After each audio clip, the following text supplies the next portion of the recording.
Griezmann pourrait ne pas être titulaire pour la demi-finale face à l'Espagne. Ses prestations, son profil semblerait créer un petit doute peut-être dans l'idée de Didier Deschamps. Une mise au banc potentielle qui serait fatale au meneur des des Bleus, si l'on en croit Johan Micoud. Avant de débattre, je vous propose d'écouter cet extrait. Je pense que si tu le mets remplaçant contre l'Espagne en demi, qui est un peu son autre pays, je pense que tu le tues c'est fini, quoi. Après, c'est mon avis. Après, peut-être que mentalement, il pourra revenir, mais moi, je ne comprends pas qu'on se pose cette question-là. Même s'il n'est pas bon, même s'il est en méforme peut-être, mais il a une importance telle dans cette équipe. Sa présence, je pense que ça rassure aussi les autres autour. C'est un joueur qui est capable de calmer. C'est un joueur... Moi, Koundé, quand il était sur le côté droit, c'est une des premières fois qu'on voyait Koundé autant offensif parce qu'il pouvait aussi s'appuyer sur lui. Non, je trouve qu'on va très vite avec Griezmann, même s'il rate 2-3 matchs où il est un peu moins bien, je trouve qu'on va très vite en se posant la question de le mettre remplaçant. Est-ce qu'on se pose la question avec Mbappé de le mettre remplaçant ? On pourrait. On peut se la poser, mais par contre, personne ne se la pose et puis il joue, quoi. Donc, c'est les joueurs clés de ton effectif, de ton équipe. Bon, pour moi, il doit être sur le terrain, quoi. D'accord ou pas d'accord avec Johan Micoud, habillage à la française. Et on va commencer avec Hugo. D'accord avec Johan. Nabil. D'accord. Olivier. Complètement d'accord.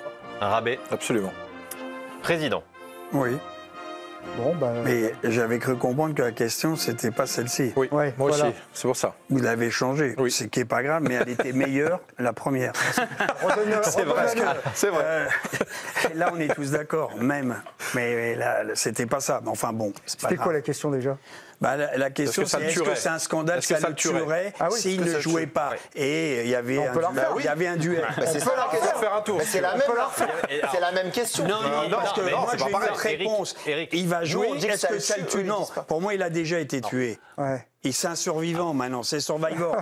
Damien a écrit le 26 juin 1-1 contre la Pologne quand il n'a pas joué, le coup de bambou. Là, il est déclassé. Il est mal logé, mal loti. Mal logé parce qu'il ne joue pas à son poste. Mal loti, il touchait 100 ballons, 90 et en touche plus 40.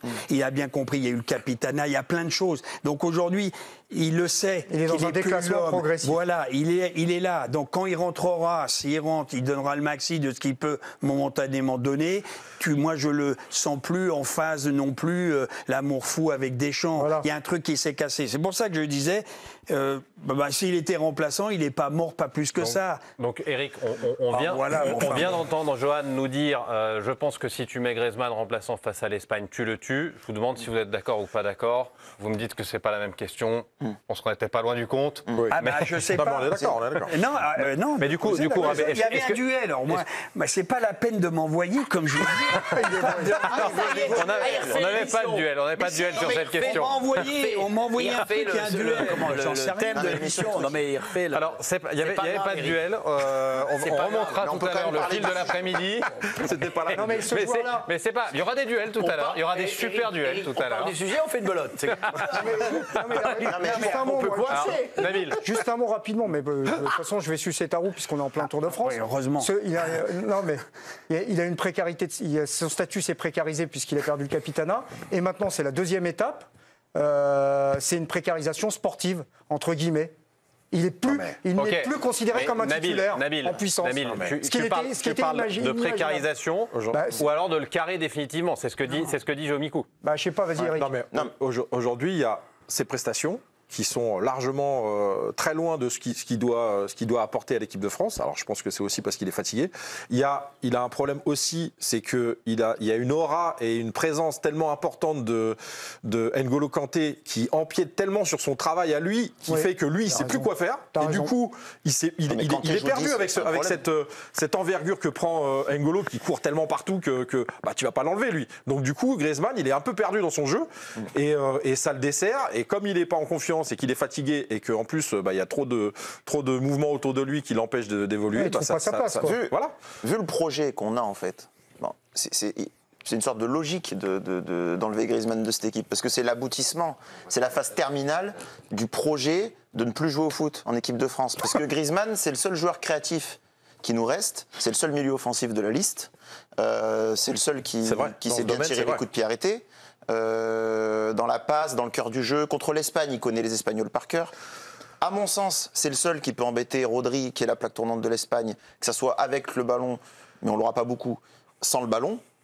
Le peu de ballons que l'équipe de France aura, je préfère qu'il passe dans les pieds d'Antoine Griezmann dans les 30 derniers mètres que dans ceux d'N'Golo Kanté, qui joue pour moi trop haut, même s'il fait un superbe Euro. Donc, l'enlever après ce qu'on a vu sur cet Euro, c'est logique. Mais moi, je le déplore. C'est Sébastien ? Oui, Sébastien qui nous appelle. Bonne remarque, Nabil. Sébastien, vous voulez réagir à cette question.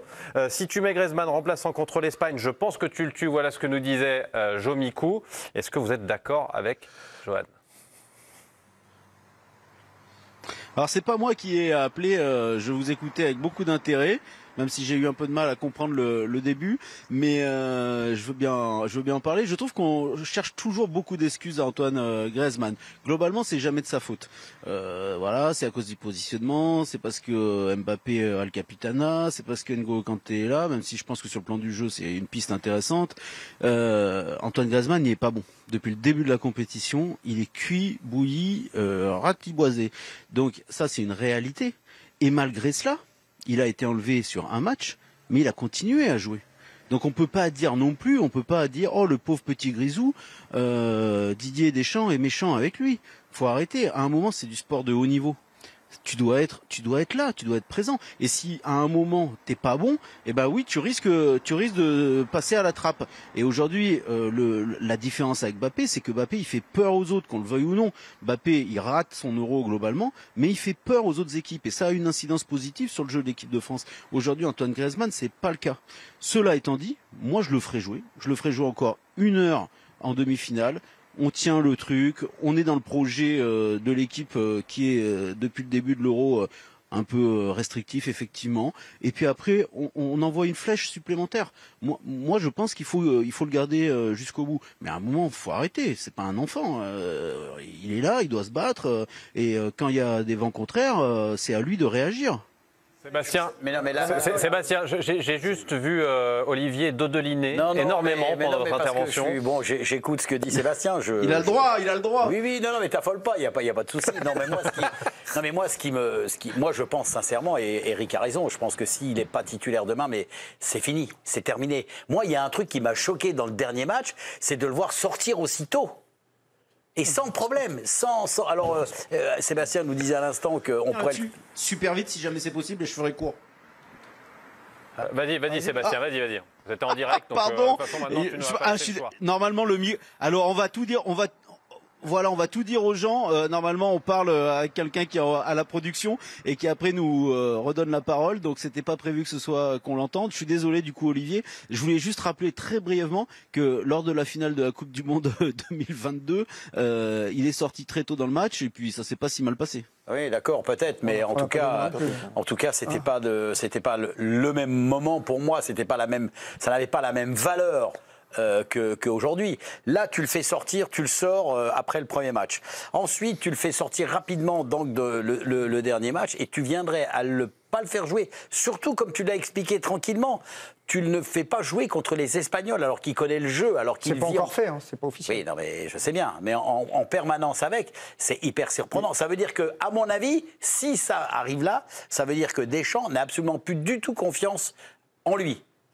Pour justement donner, moi j'appelle... Ou qu'il est cuit. Non, mais qu'il est cuit. Il peut le dire. Il peut dire, je suis cuit. Ou... Eric, s'il est cuit, je le souhaite sincèrement, mais si ce n'est pas le cas, on ne le reverra plus en équipe de France. Parce que pour moi, c'est pratiquement, si c'était le cas, pour moi, c'est une mise à mort. Moi, je te le dis tout net. Parce que c'était, comme tu l'as dit, Hugo, c'est encore un numéro 10 qui nous permet de croire au jeu. Et si on n'a plus de numéro 10... Eh ben où est-ce qu'on va ? C'est une mise à mort, ça répond bien quand même au sujet, à la question qui avait été posée dans l'après-midi. C'est un artiste, c'est forcément un émotif. Moi, je crois dans la psychologie du vestiaire. Il n'est plus en sécurité affective. Lloris est parti, Pogba est suspendu, Giroud est sur le banc. Je pense qu'il est de plus en plus isolé dans ce groupe.